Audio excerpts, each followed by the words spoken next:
In today's business world, change is the only constant, and mastering transformation is the ultimate key to success. Welcome to Shift and Thrive. I'm your host, Natalie Nathanson. Each week, we'll bring you conversations with CEOs who delve into how they successfully drove critical change in their organization. This show is sponsored by Magnitude Consulting, bringing you the thinking power of a growth consultancy and the getting it done power of a full-service B2B marketing agency. Today's guest is a leader who is passionate about bringing B2B data solutions to market in innovative ways. He started working in his current company at the ground level as a data engineering intern and went on to hold key roles in solution engineering, product development, sales, innovation, and go-to-market strategy over an 8-year span, culminating in him stepping into the CEO role a couple years back, and he's since been successfully leading the organization through accelerated growth. Around that same time, the company also raised $45 million in Series B funding. The company provides extensive people and company data sets that power AI models, recruiting platforms, and other data-driven applications for a range of business types. He is the CEO of People Data Labs. Ben Eisenberg, welcome to the show. Thank you for having me. It's great to have you, Ben, and I'm excited to dive into our conversation. And one of the things that impressed me when we last spoke is how you've really thrown out the conventional playbook or industry norms to reach success on your own terms and really in the best way possible for your company. And I know one of the areas where you've done this is in the sales organization. So I wanted to ask if you could please share with us, what that journey looked like, how did it come about, and what are some of those lessons that you learned through that process? Yeah, I think, every company goes through different stages of their go-to-market. So we started off as a founder-led sales organization, and then initially really had a couple of key reps who were closing a significant number of our deals. But there comes a time in any company where if you're continuing to grow, you need to start thinking about how you scale the organization.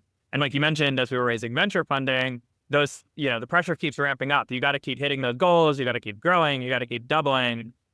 And so we hit a point where we needed to hire very fast. We needed to make a lot of quick decisions, really to structure a sales org that was a little bit larger. And both of our founders were first-time founders. We didn't necessarily know what we were doing. And so when we were hiring really fast, the template in the playbook that we tried to run was just hiring from similar companies, hiring from our competitors, hiring from people who had worked in the space. And when we did that, it was really strange. It actually felt like we lost our identity, even though we were hiring such similar people from a resume standpoint. We went from an org of about 4 salespeople to, I think we peaked at about 15. And when we hit that 15 rep threshold, our attainment was significantly down. We weren't hitting our sales goals or expectations. I think a lot of companies go through the experience of, you sort of like just take the rep quotas and you multiply by the number of reps and you think that's going to get you to the next level of sales. And that didn't happen for us.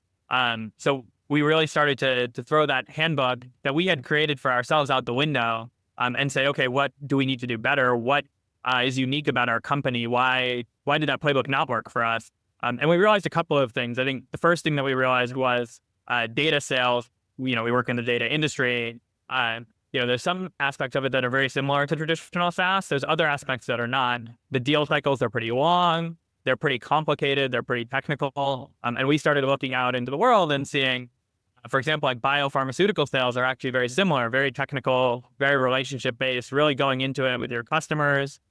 And we thought, okay, what can we take from that? Well, those teams are often highly specialized. They have a small number of people that have really large quotas and are able to hit those large quotas because of their specialization. So that was one of the changes that we made. We really, unfortunately had to cycle some talent, but bringing the team down to a smaller size really helped us, get each individual rep contributing a lot more. The second thing that we realized was, part of our identity as a company is that we're not a typical data company. We're a lot easier to work with. We're a lot more collaborative. We're a lot more transparent. So hiring from our competitors who, we're saying we're differentiated from in those ways, we were hiring people that didn't necessarily match our external facing presence. And instead we started to look actually into traditional SaaS at other types of technical products. And we were lucky that, there's been obviously a lot of market turmoil and we were able to find some really, really talented reps from really fast growth, SaaS companies that are selling technical products and can fit more of that mold of, the reps with the bigger quotas who can take on some more complicated deals. But yeah, like you said, we had to throw the handbook out the window a little bit. You really sort of just try to follow the same playbook sometimes as every other company, especially when you're new to the game, you're trying to figure things out. And yeah, there were a lot of learnings that I'm happy to talk more about if you like. Yeah, no, that's great. I'm curious to hear, like, how did you figure that out? How did you decide to kind of go look in other industries? Like you gave the example of biopharma sales. Was that in a meeting? Was that an aha moment that you had? Tell me about how that process came about. Yeah, I would say it's a combination of just failing a couple of times in the same way that caused us to really critically look at what we were doing. And then just like, start to think and read and go out into the world and consume and learn from other people. I'm also very lucky that our COO, Shane, has actually done a lot of revenue consulting. So he's worked with a lot of different organizations of all shapes and sizes. And so sort of has like the menu of playbooks available. And I don't think he's ever worked with a data company before or at a data company before, but, having that broad approach is really, really helpful. I think that even across our go-to-market leadership, one of the things that we've realized has been people who have a specific playbook often don't fit in for us. It's more people who understand the types of playbooks that are available, who can then choose and tune the playbook. I love my sports analogies. Some sports teams in football have like their system that they run and they try to find a quarterback that fits their system. I think we're sort of the inverse, right? Like we have a quarterback that we really like. We're trying to find the coach or the leader that really fits that playbook. And so realizing that, I think, was maybe the aha moment. But yeah, it really just came from failing over and over again and saying, hey, like, what are we doing wrong here? Like, what else could be available out there that we could try to replicate? Yeah. I think it's such an important point. And I think even just, from my own experience, like we're a marketing firm.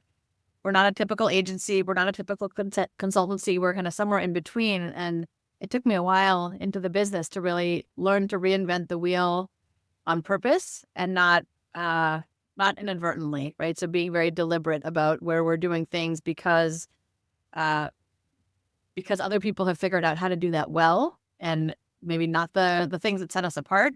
And then where are we doing things our own way because that's part of our differentiation and how we need to like hold true to that. And it seems like that's part of the learning that you guys have had.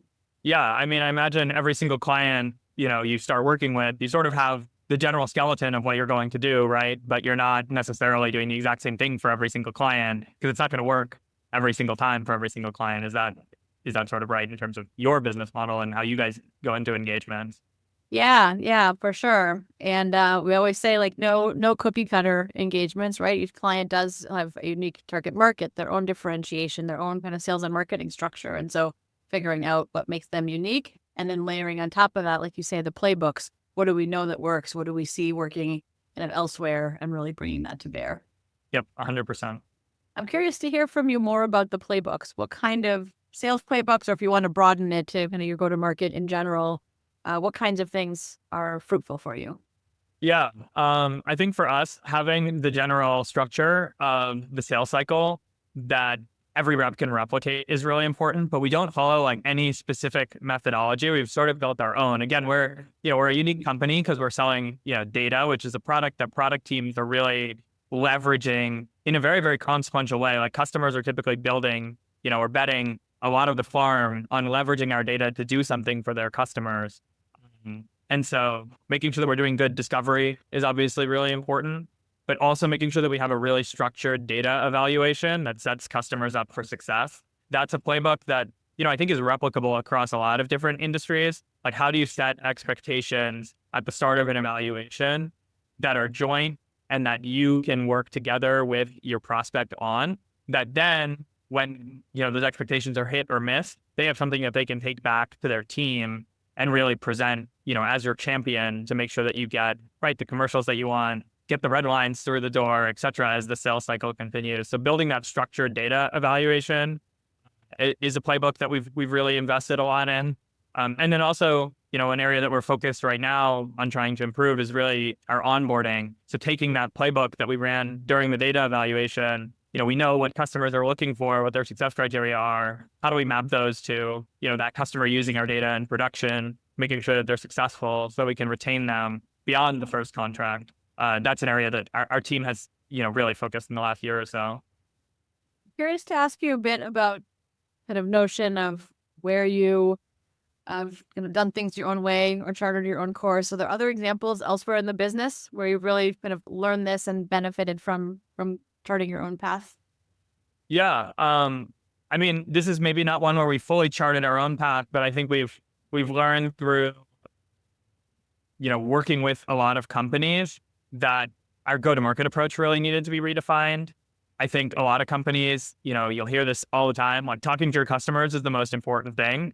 I think in the data space, like hands-on data and eyes-on data are also very important. So like we're working on a new alpha product launch right now. We went and talked to a lot of customers and did a lot of customer discovery, which is, sort of very normal in a go-to-market motion, but actually making sure that we get, customers using the data, get them talking to other customers about using the data, understanding the use cases so that we can then go and present to other customers is something that I think we do that's pretty unique, like really getting those, I don't know if I would call them case studies, but maybe like recipes of what can be done with our data products out and understood early. Because the big challenge that our sales team has run into as they take new products to market is giving those proof points to the next set of prospects. So making sure that we, bake that in early into our process is something that we've been very, very focused on as well. Yeah. And do you find you're typically in competitive situations where a prospect is choosing between you and competitors, or are they kind of looking at this as kind of a net new initiative? Yeah, a lot of times it's a net new initiative, but they're looking at a lot of different providers. And our competitive landscape is actually very, very fragmented. There are tons and tons of companies selling data. We sell labor market data. So we sell data on people, data on companies. And there's lots of B2B data providers that do that out in the world. The interesting thing is the evaluation criteria are so mixed across different, customer groups.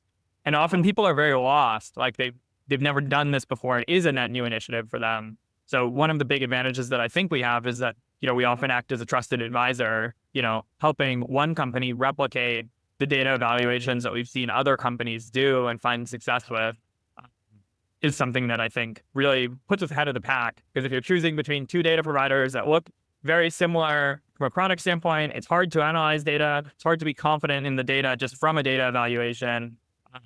The team that's transparent, the team that's working with you, the team that's supporting you in building that product when you're making this investment, I think that becomes a big differentiator.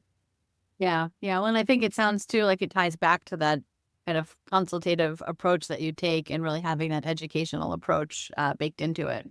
Yeah. And having, like a small, lean team that really understands the product well and can connect with the customers really well. That's why that's so important. Because, they're being asked to be the expert in the room. And making sure that they're actually the expert in the room and that our customers feel confident when they're talking to them is really, really important. Yeah.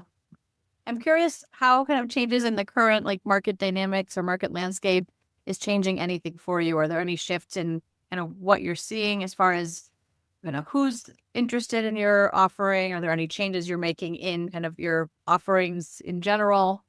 Talk about that. Yeah. So one area that has been a trend that I think we're early in the J curve of, but it's starting to accelerate is really enterprise datafication, as I call it. So enterprises, typically are buying go-to-market tooling. They're typically buying, HR and recruiting tooling. They're buying tools. If you're in investment research, for example, you're buying tools to help you analyze companies. And a lot of those tools are an interface where you're paying for user per seat. You don't really have control over the outputs. Your team is just sort of using the product. And enterprises are slowly having this revelation that, hey, the raw data is out there. The raw data that's powering these tools could be something that we could take in-house and actually, have our own data science applications for. So a common example in our customer base today is companies using our data for revenue operations, for account scoring and territory management. We have aggregated information about the employees at a company. So how many engineers do they have? How many salespeople do they have? Is that number growing or shrinking over time? And that's really valuable if you're selling a per seat tool. So these revenue operations teams are hey, we'd love to use this data. We're a technical product. So then they need to go and hire an engineer. And so now you have this data engineering or data science team embedded within the RevOps team or embedded within the go-to-market team that's consuming data like ours. And that wasn't the case 5 or 10 years ago, or there were very few teams doing that 5 or 10 years ago. And we're seeing more and more of them just come inbound because, a company or a corporation has decided to invest in that as an initiative. And, hopefully we have good market presence. We're a market leader and people, think, hey, we should evaluate this provider as a potential solution to this problem. Yeah. I can certainly see us moving into this like golden age of data. I think all the types that you're talking about, just the appreciation for data, all of the qualitative data that organizations can harness internally, and then how to get all of that going and being able to have the right skill sets to be able to analyze that. I think we're seeing a lot more of that now than in years past. Yeah. And, teams are analyzing their internal data as well. I think there's tons of, headlines and conversation about how internal first party data is really powerful. And a lot of companies are not utilizing it to the full extent that they can. And then once they get the resources and the engineers and the product people to come in and do that internal data, analysis and really leverage and get the most out of that internal data, that's often the time when they go and turn to third party data as well, because they start to realize the gaps in their own internal data. And the two married together is really, I think, where some companies are building their secret sauce. Yeah. Couldn't agree more. Ben, I'd love to shift gears a little bit and kind of hear a little bit about you and your leadership style, especially hearing some of your journey and kind of stepping into the CEO role after it sounds like having held most roles within the company. So talk to me about your own leadership. Yeah, so I have been in many, many seats at this business. I'm very lucky that, I was able to start off at a company in very early stage that one, had success, maybe no thanks to me, at least not early on. But two, where, the leadership team, the founders both really valued putting people in whatever areas they felt like they could accelerate or where they could succeed. Like it's been a very meritocratic culture. And because of that, I've been able to be on the engineering team, been able to be on the product team, sales, customer success, solutions engineering. I've sort of just run around the business for the last, 8 years or so, just getting to learn a lot about how different aspects of the business work, how different teams work, how different teams think. And so as I moved into this CEO seat about 6 months ago, I think I really just tried to take a lot of my experience at different levels and in different seats to the CEO role, like really trying to put trust in my team and the people that we've hired to successfully run their functions, to successfully do their jobs, but being an enabler where I can, helping bridge those cross-functional gaps, helping bridge the context gaps that often exist when people are, blinders on doing their jobs, missing some of the big picture and really trying to beat the drum of where we're going. I think having a really good vision, having really good goals in front of the team that are measurable is really, really important.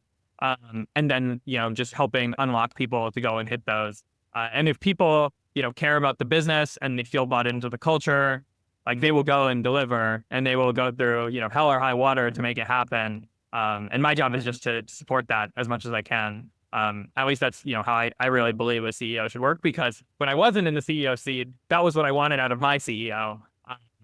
And, he did a great job at that, but now it's my car to drive. Yep. Yeah. And I'm wondering, are there any changes you've either made or are working through that are kind of different than what the founders had done previously? Yeah, one thing that we're doing just as frequently as we can is really providing the team updates on our goals for the year and being, again, just like very consistent about that. So when I transitioned into the role in September, we did an all hands where we announced the transition, which obviously was, a shock, but exciting to the internal team, I think. And then the next week we did overview of sort of where the business is going.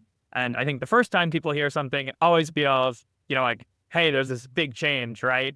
But, we talked about it again when we did our all hands after our board meeting in Q4. How are we tracking against these goals? How are we tracking against our strategy? We talked about it again in January to kick off the year. Then we had our company kickoff in February. And guess what? We talked about it again. And just that consistency, I think people find that, at least from, just talking to my team members, like very, very refreshing. And every time there's slight changes, there's small things that have happened. There's new things that we've observed and the strategy is sort of moving. but it's always moving gradually. It doesn't feel like there's this shock, at the end of the year when the leadership team gets together and does their, planning for the next year. It feels like there's just this gradual movement that's happening as the company is progressing. And I think that just allows people to do their jobs better when they just hear the same drum being beat over and over again that, hey, this is the direction that we're going and you're doing the right things. And there's one or two things that we might need to reprioritize or make changes about.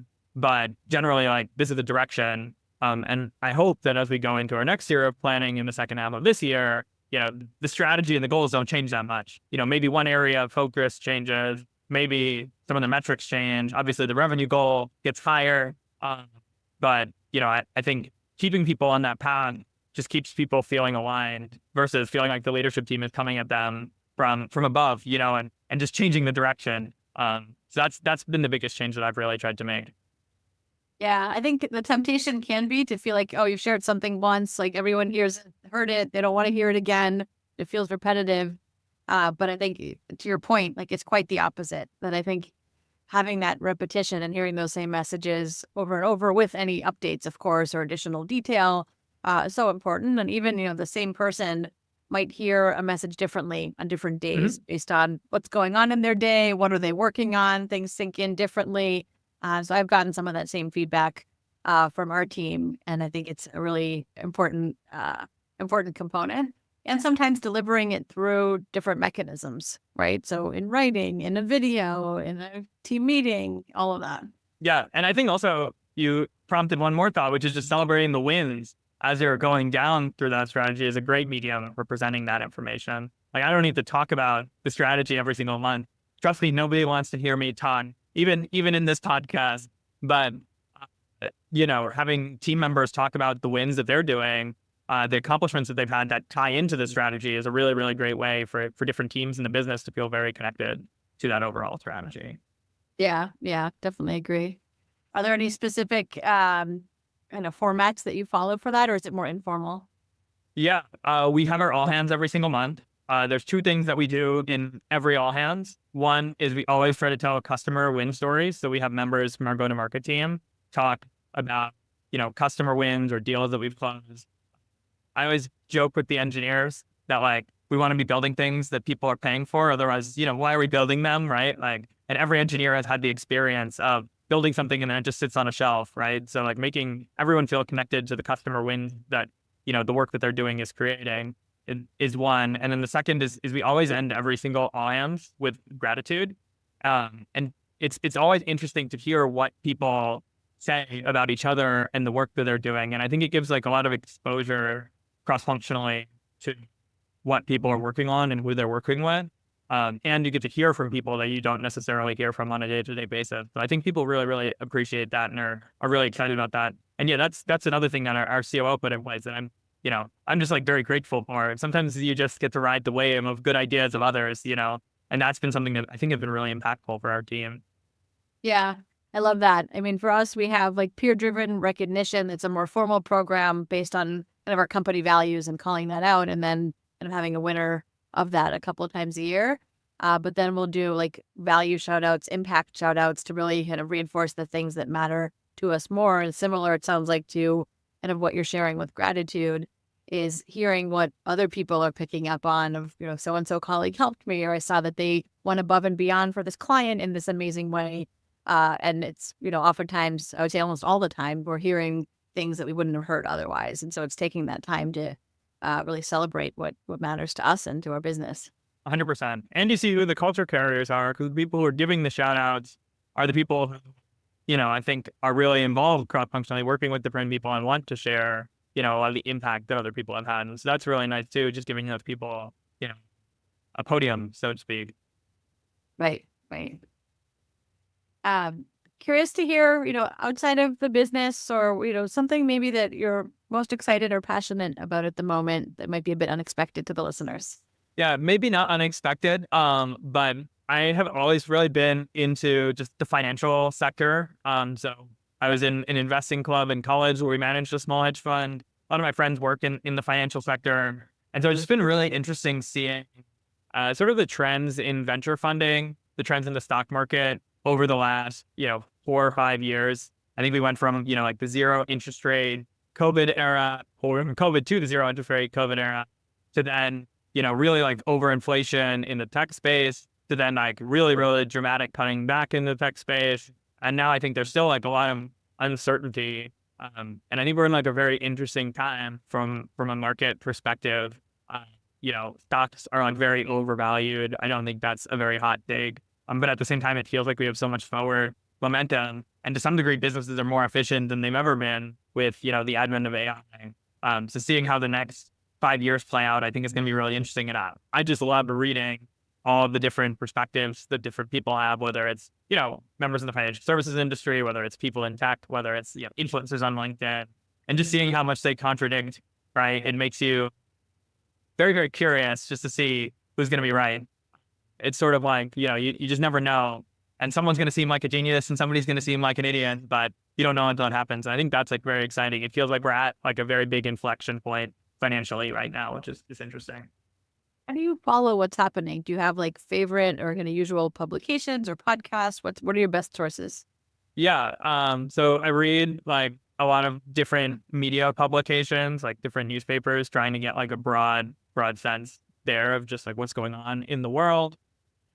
I still trade stocks. I have like a small personal account. And so I'm always keeping up with like these very, very random companies. My friends are always laughing at me because it's like, there's just some random company that does some random thing that I'm obsessed with. And those, I think, just give you like little small peek into the world. And then, reading a lot of books as well. I think there's a lot of really, really great books about business, about the financial industry, that I think sometimes really, really open your eyes. One that I recently read was These Are the Plunderers, which is about sort of the advent of private equity and how it's really, really harmful across a lot of different industries.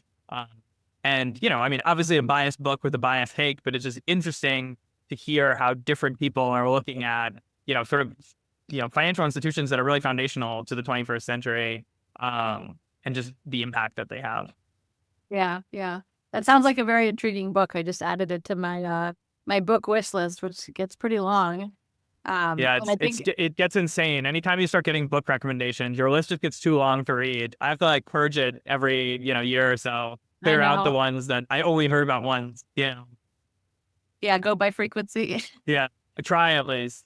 I will actually like remove and re-add things to my Audible wish list to get them back up to the top so that they Yep. can be back into the consideration set. Exactly. Yeah. So Ben, I'd love to talk a little bit more about kind of the go-to-market side of things. I know that's an area where you guys have really done a lot. And you've shared previously some of the things that you've learned on the product launch side. Can you talk to us a little bit about that? Yeah. I think like setting clear accountability metrics is really, really important. That was something we did not do in the past. Again, our journey was very much mirrored by a lot of tech companies where we raised a lot of money in 2020, 2021. And then, you're expecting to go like this really, really quickly, accelerating. And it didn't necessarily play out like that.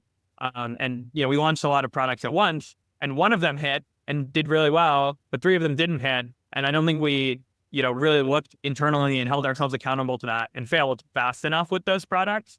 So that's been one big learning, is just studying those metrics.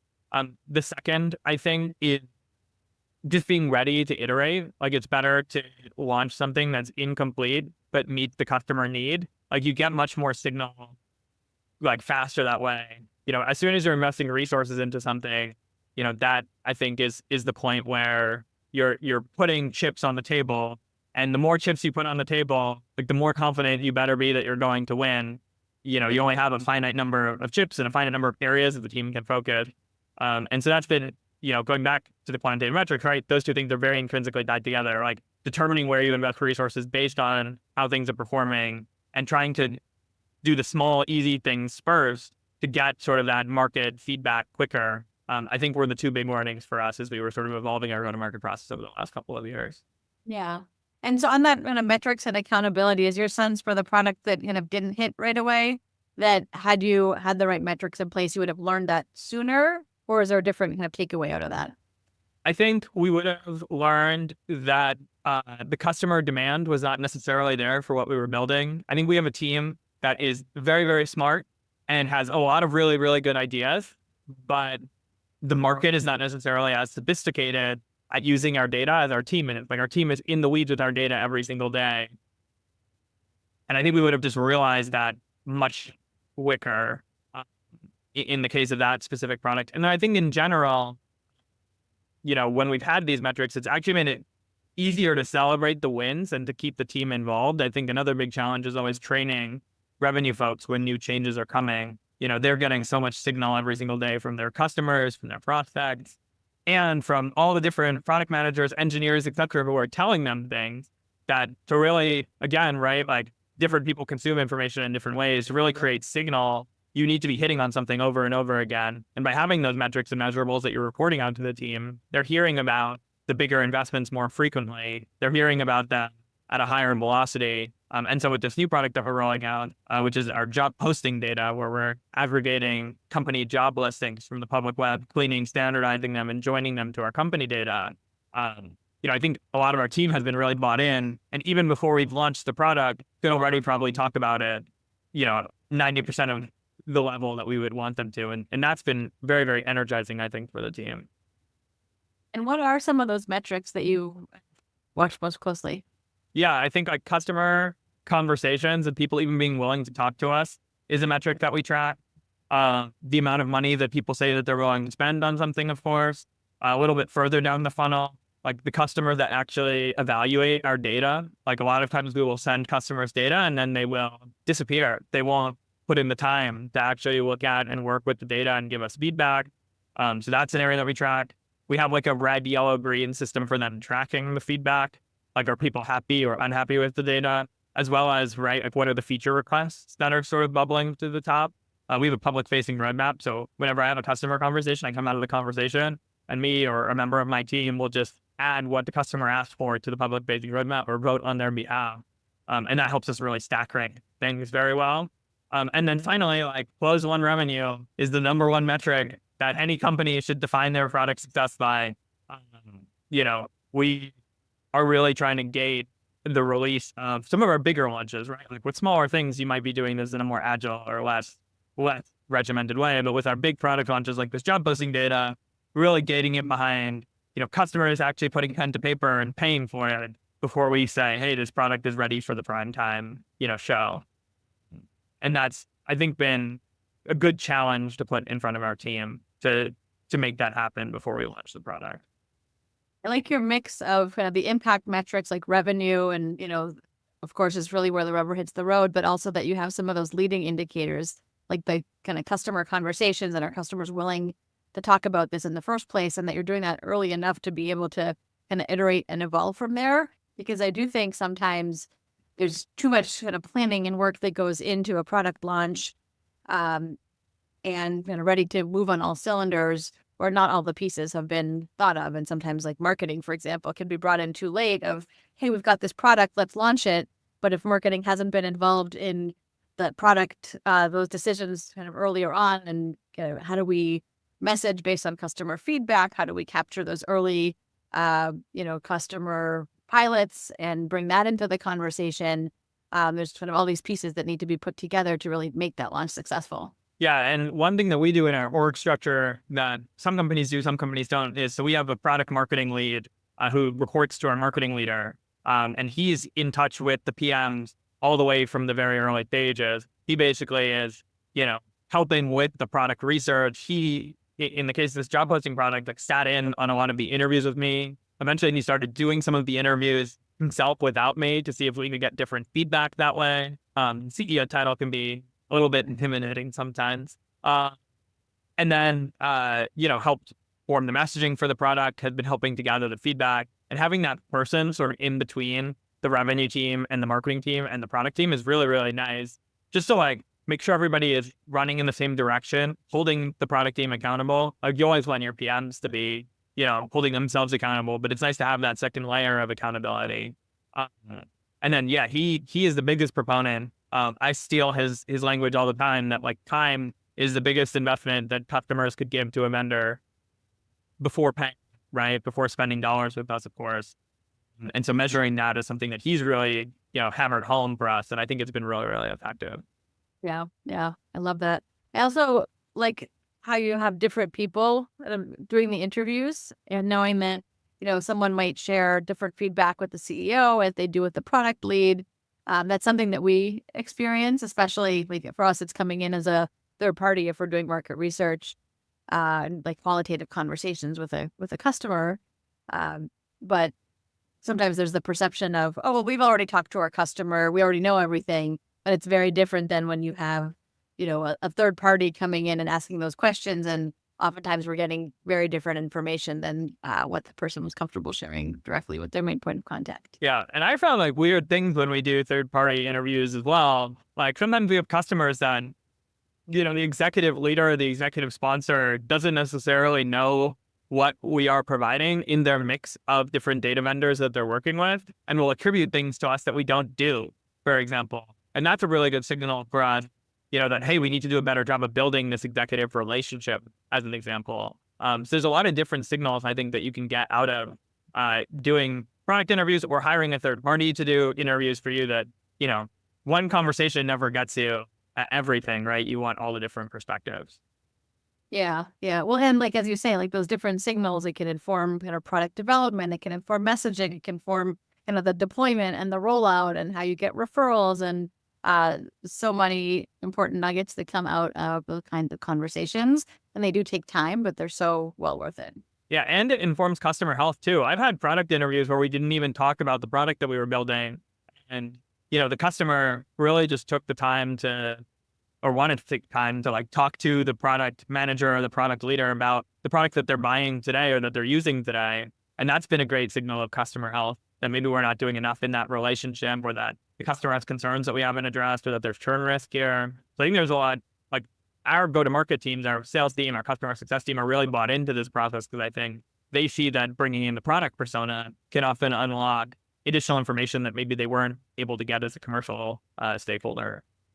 Right. Which, as we were talking before, is kind of a combination of the qualitative and the qualitative data that you get, and bringing those two pieces together to help to inform the strategic thinking. 100%. So Ben, I would love to learn a little bit more about you. Can you talk to me about, who is Ben Eisenberg?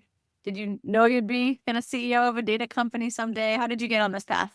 I mean, I am the best at stumbling into things. I'm very, very lucky. If there was one thing to say about myself, I think I knew always that I wanted to work at a place where I could have impact. And I always really, really liked understanding how businesses tick.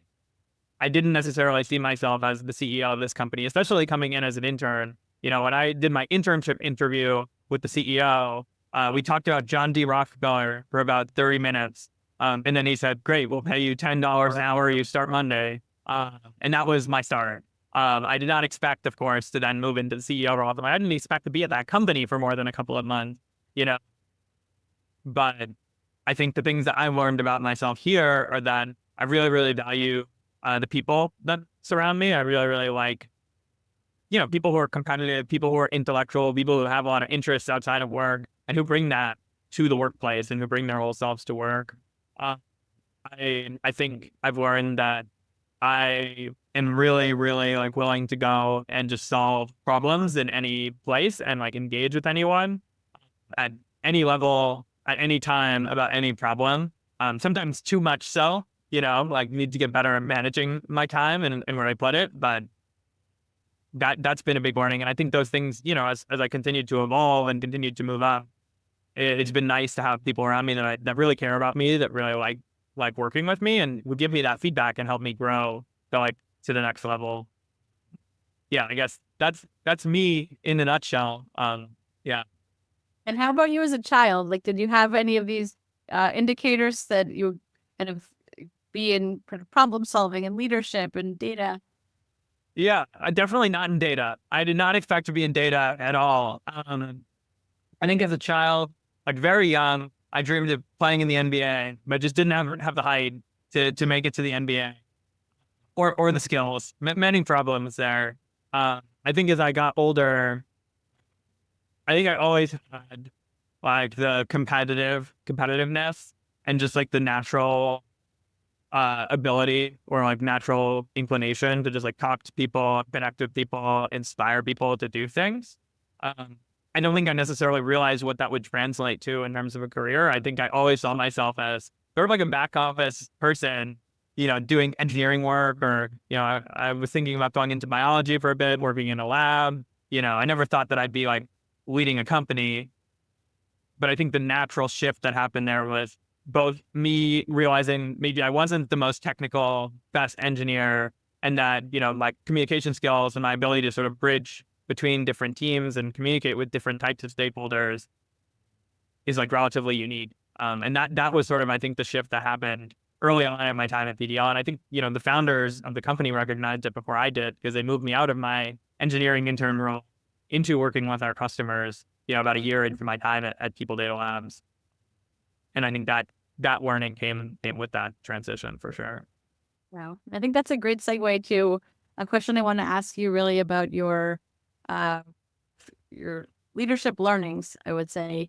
And that is, if you were sitting in a room with your younger self, what advice would you have given yourself about your leadership? I think like listening to others. I think different people obviously have different personalities. My personality is very much like I enjoy hitting the buzzer, so to speak. I did trivia when I was in high school and college, and like I'm very used to, you ask me a question, I give you the answer, but sitting back and really like listening and allowing other people to solve problems, I think is a key aspect of leadership. Like you're never going to be a successful leader if you have to solve every problem yourself. Like you're going to be a successful leader if others are solving the problems and you're giving them the context and helping unblock them when they need that extra little bit of push. Not that you're the first one to hit the buzzer, right? Like that's a really highly productive IC potentially, but it's not a leader in any sense. And I think for me especially, that was a big learning and a big challenge even early on in my leadership career. Yeah.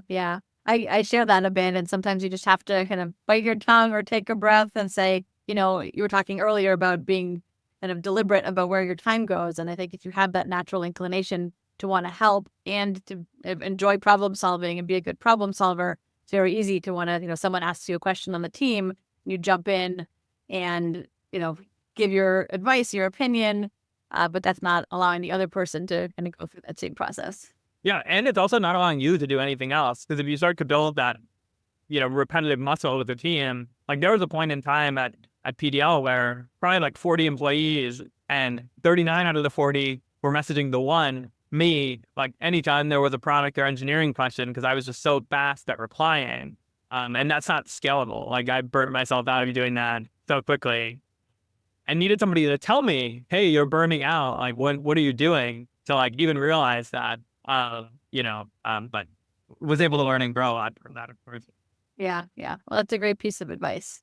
So thank you for sharing that. And, as we wrap up today's conversation, if people want to get in touch, what's the best way to reach you? Yeah. My email is ben@peopledatalabs.com. And I like to plug whenever I can that my LinkedIn handle is linkedin.com/in/li-influencer. So either of those is a great way to get in touch with me. And the company that I run is People Data Labs, peopledatalabs.com. I love the creativity that you got that LinkedIn handle. I think it's one of the easiest ones to remember of all the guests we've had so far. We're very competitive at People Data Labs about who has the best LinkedIn handle. And I think I won, but many of our teammates would probably disagree. I will have to check out some of the others then when we wrap up. That's great. Well, thank you, Ben. This has been a great conversation. Yeah, thank you so much for having me. Really appreciate the questions and the opportunity to talk about some of our learnings as we grew as a company. Yeah. It's been very beneficial. And I'll say, thank you too to everybody that's listening. I know I loved hearing so much of what Ben shared with us today. And so if today's episode gave you any valuable insights, and I am sure that it did, please share this with someone. We know that spreading this kind of knowledge and information helps us all grow as leaders, helps us drive successful transformation in our organizations. So thanks again, Ben. And this has been another amazing conversation on Shift and Thrive. I'll see you all next time. That's a wrap for this week's episode. For show notes and more, visit shiftandthrivepodcast.com. A special thank you to our sponsor, Magnitude Consulting. bringing you the thinking power of a growth consultancy and the getting it done power of a full-service marketing agency to help B2B companies fuel their growth. For more information on Magnitude and to get your complimentary transformation readiness assessment, visit magnitudeconsulting.com/getready. Thank you so much for listening. We'll see you next week.